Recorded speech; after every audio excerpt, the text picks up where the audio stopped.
is found guilty. New at 11 o'clock, we are hearing from the teen's loved ones about the verdict.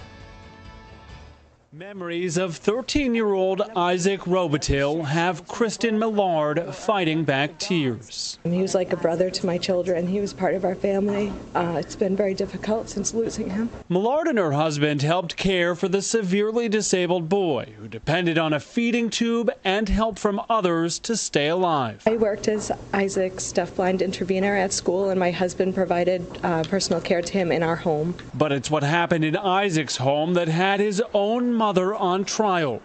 Prosecutors say Melissa Robitil and her boyfriend agreed to put vodka in the teen's feeding tube just hours before he died back in 2014. Friday, a St. Johnsbury jury found her guilty of manslaughter. As to the charge of involuntary manslaughter, what is the jury's verdict?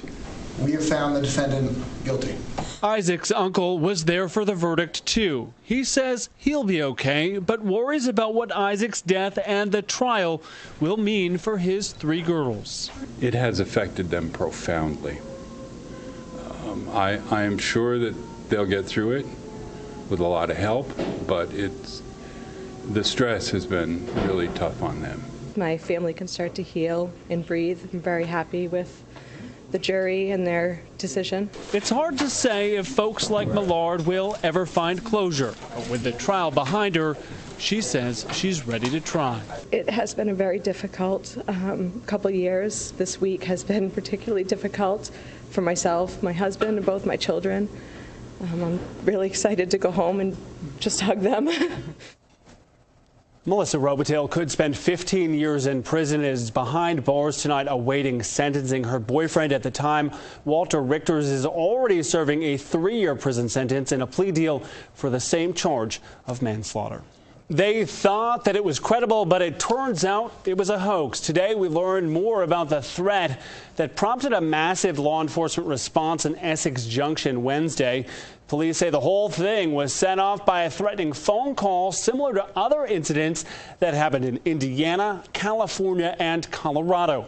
Essex police say they're being assisted by the FBI. Still no word on whether they have any suspects or any possible arrests. New at 11 o'clock, multiple agencies respond to a propane leak in Jericho. It happened this afternoon when a piece of heavy equipment struck a tank and damaged the pressure valve. Fire crews were the first to respond and had to actually truck in water until the gas company arrived. Crews burned off the gas from the tank. No news of any injuries.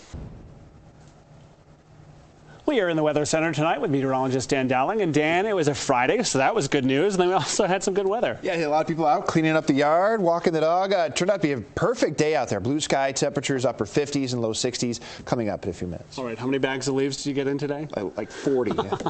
Well done. Yeah. All right, Eva? To Bolton now, where the ski resort is seeing a change in leadership, but you can't exactly call the team new. A group of local investors led by the Delorier family closed on the resort today. Now, the family, they had previously owned and operated Bolton from 1966 until 1997. Bolton has changed hands several times since then. The resort says the management team will remain the same. They say their challenge moving forward will be to focus on growing Bolton as a year-round destination, especially summer, to compete with other state resorts. The so-called mother of all bombs apparently took out dozens of ISIS fighters hiding in caves in Afghanistan. The Pentagon released a video showing the exact moment an 11-ton bomb crashed into an Afghanistan mountain. Now, Afghan officials say the $16 million bomb killed 36 ISIS fighters. Military officials say the bomb saved lives because it kept U.S. and Afghan forces from having to take on ISIS fighters in those caves. In the age of high tech, an old friend is gaining popularity. So what is it? Well, this guy, the pencil, one of the oldest pencil manufacturers in the world, had its best year ever in 2016 Wendy Gillette has the details. Well, something fishy is going on in Milton. Sure is. Authorities are investigating how this huge saltwater fish ended up on the banks of the Lamoille River right next to the Milton Hydro Dam. Now, a fisherman first reported the suspicious fish to Milton police. He called the cops, and who then got Fish and Wildlife involved. Now, biologists were able to figure out, Eva, it's actually an opa, commonly known as a moonfish, and native to, of all places, Hawaii. The 46-inch fish has people talking and stopping by the river to check out that rather bizarre find. Yeah. Looked like it. How are we doing, Dan? Yeah, not too bad this weekend.